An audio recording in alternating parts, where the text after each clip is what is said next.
Live आप सबके साथ मैं हूं प्रियंका राय। शाम 4 बजे के बुलेटिन की शुरुआत बड़ी खबर के साथ करेंगे। जयपुर से बड़ी खबर है, किरोड़ी के मंत्री पद से इस्तीफे को लेकर सस्पेंस बरकरार है। मंत्री पद से इस्तीफे पर फिर से किरोड़ी लाल मीणा ने बयान दिया है। किरोड़ी ने कहा, मेरा इस्तीफा बरकरार है, इस्तीफे पर अडिग हूं। सीएम से निवेदन है कि मेरा इस्तीफा स्वीकार करें। मैंने नैतिकता के आधार पर मंत्री पद छोड़ा है। उन्होंने कहा कि प्रदेशाध्यक्ष के कहने पर कैबिनेट बैठक में चला गया था।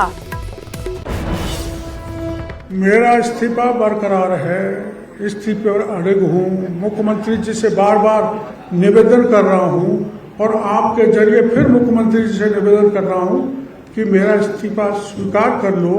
मैंने नैतिकता के नाते इस्तीफा दिया है, इसलिए पुनः आग्रह है मुख्यमंत्री जी से मेरा इस्तीफा स्वीकार करने की कृपा करें। ये तो सही है कि मैं मंत्री पद से इस्तीफा दे चुका हूँ। मंत्री पद से इस्तीफा चल रहा है। इस्तीफे की कॉपी माननीय मुख्यमंत्री जी के पास है। लेकिन आज मैं पत्रकार वार्ता भाजपा प्रदेश अध्यक्ष के कहने पर कर रहा हूँ। तो बीजेपी नेता किरोड़ी लाल मीणा ने जयपुर में एक प्रेस कॉन्फ्रेंस में वक्फ बिल का मुद्दा उठाते हुए कांग्रेस नेताओं पर गंभीर आरोप लगाए। उन्होंने एक तरफ कांग्रेस नेताओं पर आम मुसलमानों को भड़काने का आरोप लगाया, तो वहीं दूसरी तरफ कुछ प्रभावशाली लोगों पर वक्फ की प्रॉपर्टी को अवैध रूप से बेचने की भी बात कही। इस रिपोर्ट में देखिए। बीजेपी के बेबाक नेता किरोड़ी लाल मीणा ने वक्फ संशोधन विधेयक 2024 पर अपनी बात रखी।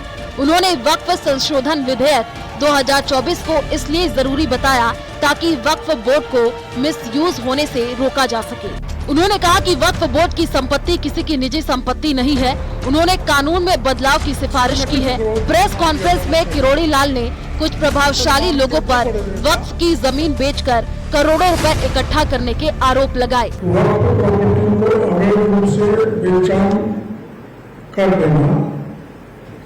और वही कुछ लोगों द्वारा आम मुसलमान को उससे दूर रखा गया और वक्फ बोर्ड के असरदार लोग हैं, उन्होंने बेशुमार संपत्ति पर कब्जा कर उसको बेच के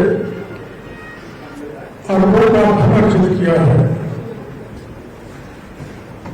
वक्फ संपत्ति में ट्रांसपेरेंसी एंड अकाउंटेबिलिटी लाई जाने की दृष्टि से लोकसभा में संशोधन बिल 2023 पेश किया था, जिससे वक्फ बोर्ड के भारी प्रबंधन को रोका जा सके कि इस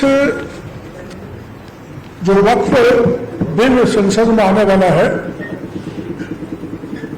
इसके लिए एक संगठित विरोध नाम दिया जाना चाहिए।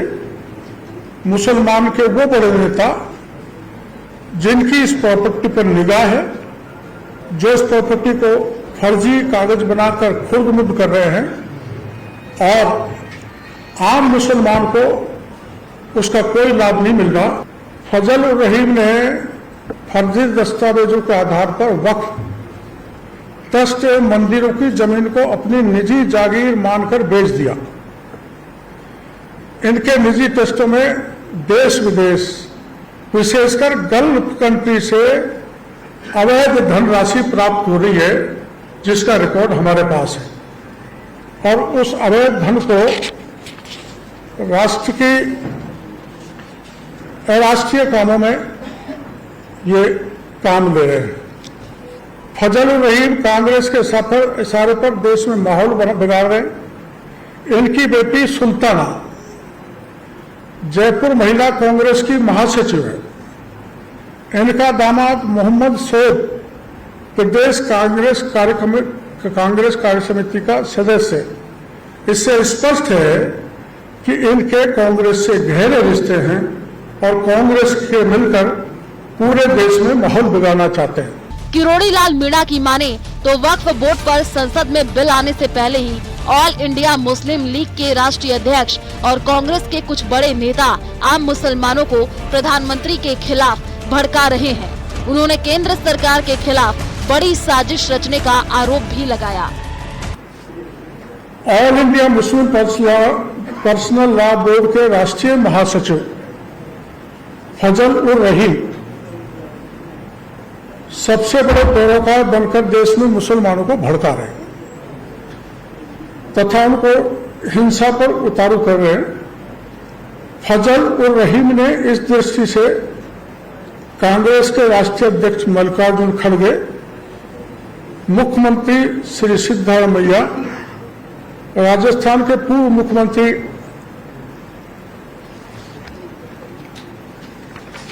श्री अशोक गहलोत, पूर्व मंत्री श्री सलमान खुर्शीद, एनसीपी के श्रीमान शरद पवार, तमिलनाडु के श्री सीएम स्टालिन सहित अनेकों बड़े लोगों से मिलकर नरेंद्र मोदी के खिलाफ एक अभियान चलाया जा रहा है तथा इनके द्वारा देश भर में एक QR कोड के माध्यम से आम मुसलमानों को भड़काया जा रहा है। वक्फ बोर्ड में पारदर्शिता लाने के लिए संशोधित बिल लाने की बात कहने वाले किरोड़ी लाल मीणा ने इस मामले में कांग्रेस को कटघरे में खड़ा कर दिया है। आदिवासियों के साथ मंदिर की जमीनों पर कब्जे का आरोप भी लगाया है।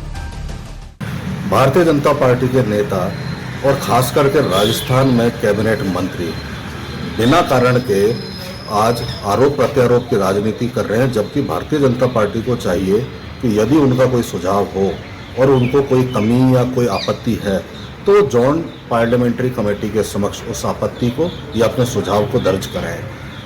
यही कार्य करने के लिए जॉइंट पार्लियामेंट कमेटी बनाई गई है।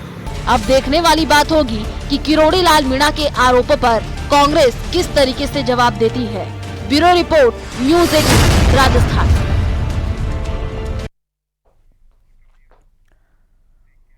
तो वहीं rising Rajasthan global investment summit को लेकर मुख्यमंत्री भजनलाल शर्मा ने आज दिल्ली में कई कंपनियों के साथ MOU किए।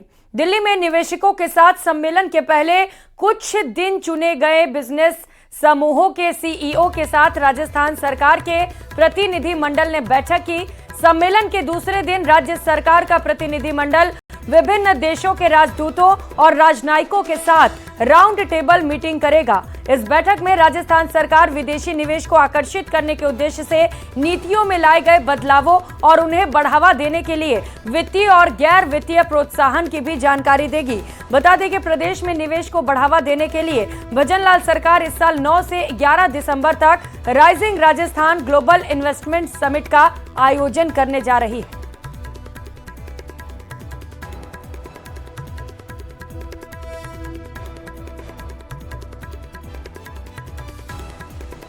राइजिंग राजस्थान में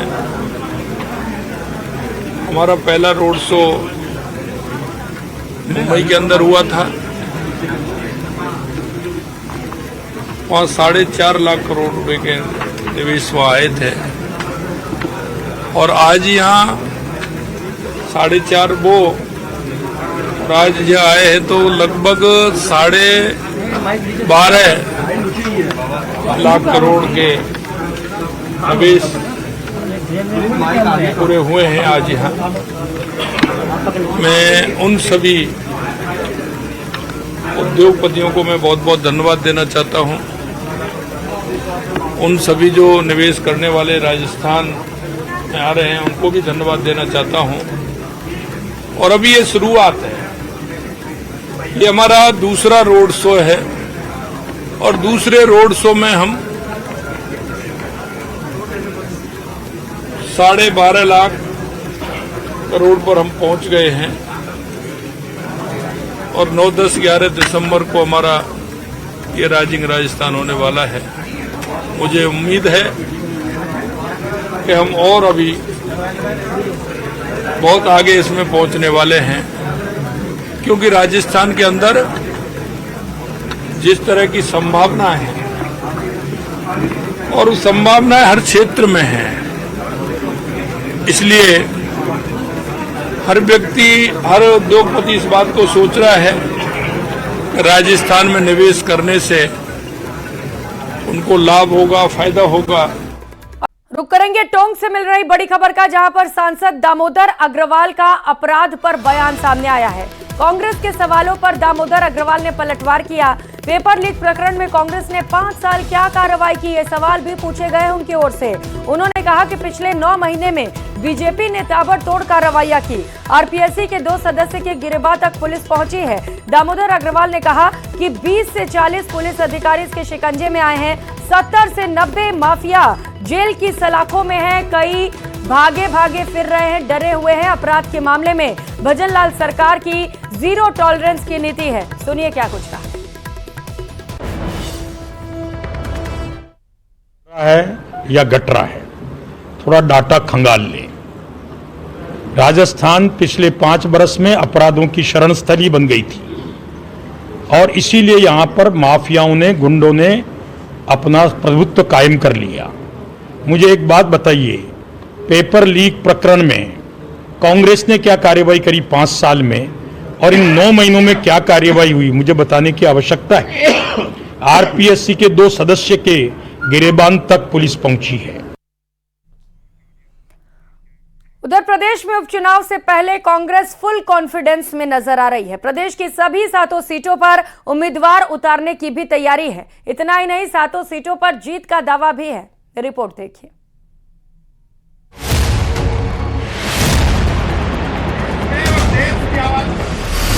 उपचुनाव से पहले फुल कॉन्फिडेंस में कांग्रेस का सभी 7 सीटें जीतने का दावा। हरियाणा में भी जीत का जताया भरोसा। ऐसे कयास लगाए जा रहे हैं कि नवंबर में प्रदेश की 7 सीटों पर उपचुनाव हो सकते हैं, लेकिन इससे पहले कांग्रेस को पूरा भरोसा है कि वो सभी सीटें जीतने वाली है। कांग्रेस का कहना है कि हरियाणा विधानसभा चुनाव में कांग्रेस सरकार बनाने जा रही है और उसका फायदा पार्टी को उपचुनाव में मिलेगा। राजस्थान में कांग्रेस अब उपचुनाव की तैयारियों में मिशन मोड पर जुटने वाली है। हरियाणा चुनाव में लगने के बाद में प्रदेश के नेताओं को लग रहा है कि हरियाणा चुनाव में कांग्रेस सरकार बनाएगी और उसका असर उनको राजस्थान के उपचुनाव में भी देखने को मिलेगा। कांग्रेस यहां पर इतनी कॉन्फिडेंट नजर आ रही है कि वो 7 सीटों पर चुनाव लड़ना चाह रहे हैं। हालांकि प्रदेश अध्यक्ष का मानना है कि आखिरी फैसला आला कमान का होगा, लेकिन उनकी टीम सभी 7 सीटों पर लगी हुई है। प्रदेश में पिछले 9 महीने में जो सरकार की स्थिति रही है, मंत्रियों का आपस में टकराव रहा है, विधायकों की स्थिति रही है, जनता जिन मुद्दों पर परेशान रही है, उन तमाम चीजों को लेकर के वो सरकार का घेराव करेंगे।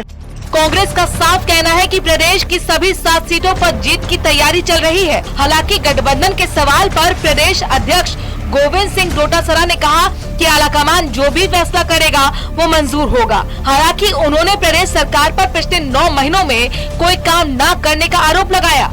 बीजेपी तो पहले ही हार मान चुकी है। वो तो कह रही हमारी तो 1 सीट आए तो ठीक है, ना आए तो हमारी सेहत में क्या फर्क पड़ता है। और ये बात भी ठीक है, उनकी अगर 7 में से 0 होता है तो भी सरकार तो उन्हीं की है, इसलिए वो संतोष कर रहे हैं। हम संतोष नहीं कर रहे, हम तो 6 तो हमारी है ही है, बीजेपी की नहीं है तो हमारी है वो तो। और एक भी हम जीतेंगे, यानी 7 की 7 सीटें हम जीत रहे हैं, इसमें कोई दो राय नहीं। कांग्रेस को भरोसा है कि उपचुनाव में कांग्रेस सभी 7 सीटें जीतने वाली है। गठबंधन का फैसला आलाकमान पर छोड़ दिया गया है, लेकिन जब तक गठबंधन का फैसला नहीं होता तब तक कांग्रेस नेता अकेले दम पर जीतने का दावा कर रहे हैं। हालांकि लोकसभा चुनाव में कांग्रेस ने आरएलपी और माकपा के साथ गठबंधन किया था और एक सीट पर बीएपी प्रत्याशी को समर्थन दिया था। गठबंधन का फैसला ऊपर वाले करते हैं, हम तो 7 जगह तैयारी कर रहे हैं कांग्रेस की पार्टी के प्रदेश अध्यक्ष के नाते और वर्कर के नाते। गठबंधन का फैसला ऊपर से होता है। गठबंधन का जो भी फैसला अगर वो करते हैं तो पार्टी हाईकमान का फैसला होता है, उसको मानते हैं। कोई इग्नोर कर ही नहीं सकता, कोई न मानने की बात कर ही नहीं सकता। आज की तारीख में हम 7 जगह कांग्रेस के मंडलों में, ब्लॉकों में हमारी कार्यकारिणी बना दी है, वहां पर प्रचार कर रहे हैं। ऑब्जर्वर हमने लगा दिए हैं, वो जा रहे हैं। हमारे एमपी कैंडिडेट्स तमाम लोग जो है वो लगे हुए। राजस्थान की 7 विधानसभा सीटों पर उपचुनाव होने वाले हैं। इनमें अलवर, रामगढ़, झुंझुनू, दौसा, देवली, उनियारा, खीवसर, 84 और सलूम्बर शामिल है। हालांकि चुनाव की तारीखों का ऐलान नहीं हुआ है, लेकिन ऐसा माना जा रहा है कि नवंबर तक चुनाव प्रक्रिया पूरी की जा सकती है।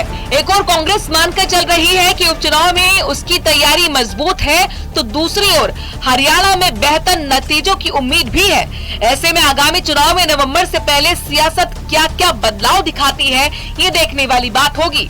लोकसभा चुनाव में जिस तरह से कांग्रेस को जीत मिली और पिछले जो विधानसभा चुनाव में कांग्रेस जो महंगाई से राहत का विजन लेकर के आई थी, इन तमाम मुद्दों को लेकर के न केवल ये चुनाव लड़ेंगे बल्कि जीतेंगे भी। अब देखना ये होगा कि कांग्रेस के इन दावों का कितना असर इन चुनावों के अंदर नजर आता है। कैमरा पर्सन शेर सिंह के साथ में अरबाज अहमद, न्यूज़ 18 के लिए जयपुर से। खबरों में आगे बढ़ेंगे। अलवर बीजेपी अनुसूचित जाति मोर्चा के प्रदेश उपाध्यक्ष भजनलाल रोलन ने अमेरिका में राहुल गांधी के आरक्षण खत्म करने के बयान की निंदा की। उन्होंने कहा कि राहुल गांधी जब भी विदेश जाते हैं तो राष्ट्र की नीतियों के खिलाफ बोलते हैं। उन्होंने कहा कांग्रेस का आरक्षण मामले में रवैया विरोधी रहा है। वहीं बीजेपी के पूर्व विधायक जयराम जाटव ने कहा कि कांग्रेस ने आरक्षण बचाओ संविधान बचाओ के पोस्टर लगाकर अनुसूचित जाति और जनजाति के लोगों को बरगलाया।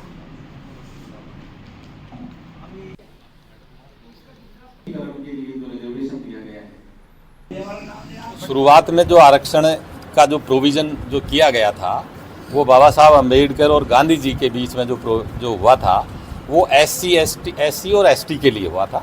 और उसके बाद में जो कॉन्स्टिट्यूशन हमारा जो बना उसमें एससी एसटी को आरक्षण देने के प्रोविज़न के साथ साथ में ओबीसी के लिए जो काका कालेकर कमेटी बना करके और सर्वे करने की बात कही गई।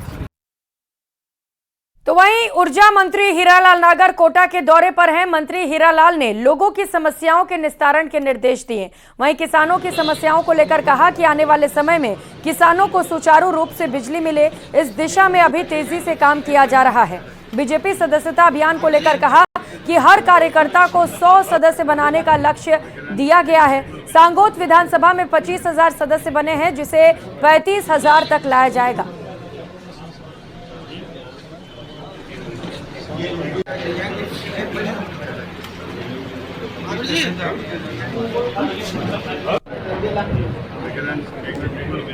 ऊर्जा के क्षेत्र में हम हर वो नया इनोवेशन कर रहे हैं जो कहीं भी विश्व में कोई नई तकनीक हो, उसके माध्यम से हमें यहाँ कैसे हमारा उत्पादन बढ़ा करके बिजली का हम ज़्यादा से ज़्यादा उत्पादन करके और कर सकते हैं। जिसमें सोलर है सबसे बड़ा, अभी हमारा राजस्थान सोलर का हब है। विंड पावर हम लेके आ रहे हैं और उसके साथ साथ हम पंप स्टोरेज है, बैटरी स्टोरेज है और भी नई जितनी भी तकनीक है वो ला करके, और ये चाह रहे हैं कि भी राजस्थान में ऊर्जा की कोई कमी नहीं रहे। हम रिसर्जेंट राजस्थान करने जा रहे हैं और उद्योगों को भी पर्याप्त बिजली मिले, कृषि को पर्याप्त बिजली मिले।